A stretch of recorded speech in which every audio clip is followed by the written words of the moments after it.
Harold Mitchell talking to Geraldine Doogue.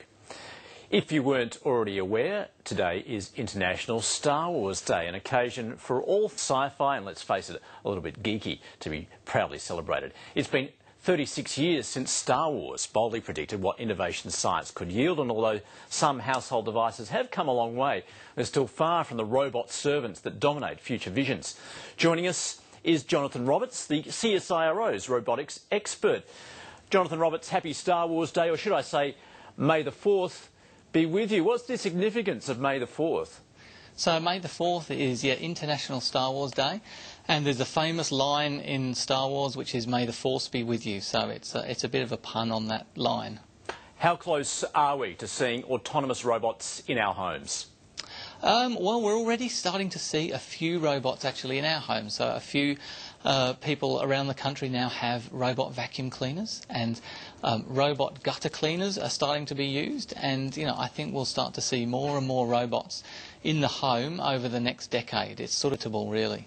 Let's just look at some of the advances. We've got something you're trialling at the moment on screen. You're pioneering such things as the stealth robot. Yes, this is a robot we're developing that actually can help with wildlife photography.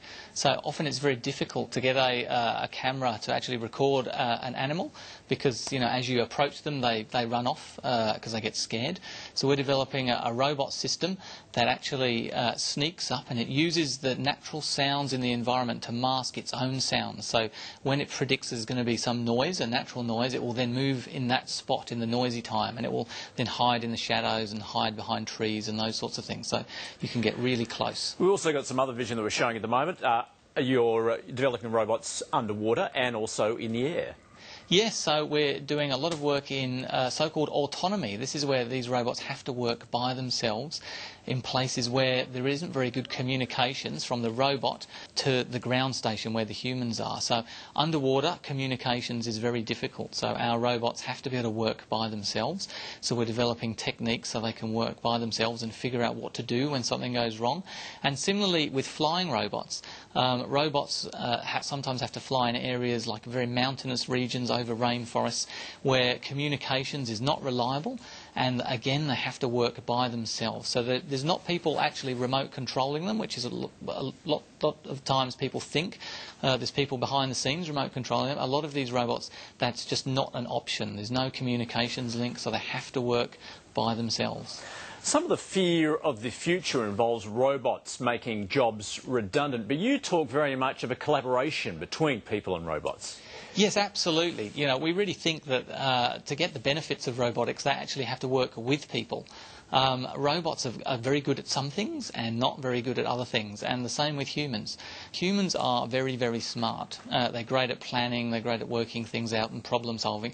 Robots aren't, but robots can be very precise, they can be very strong, they can even be very small, and when you team robots and people together, we think you can really improve productivity and probably improve safety as well.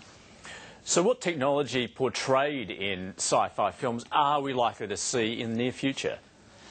I think some of the really interesting things are like C-3PO in Star Wars. He was a translator robot. Now, of course, back in 1977 when Star Wars came out, personal electronics wasn't really thought about.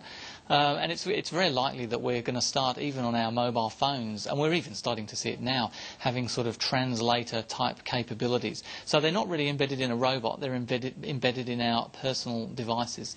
So that's one thing I think we're going to see. And I think we will start to see the sort of the R2-D2 type helper robot that can help in factories. So if a worker's in a factory and they need to go and get a new tool out of the cupboard, or need some help holding something while they're putting something together, I think robots will be developed in the very near future to actually do those tasks.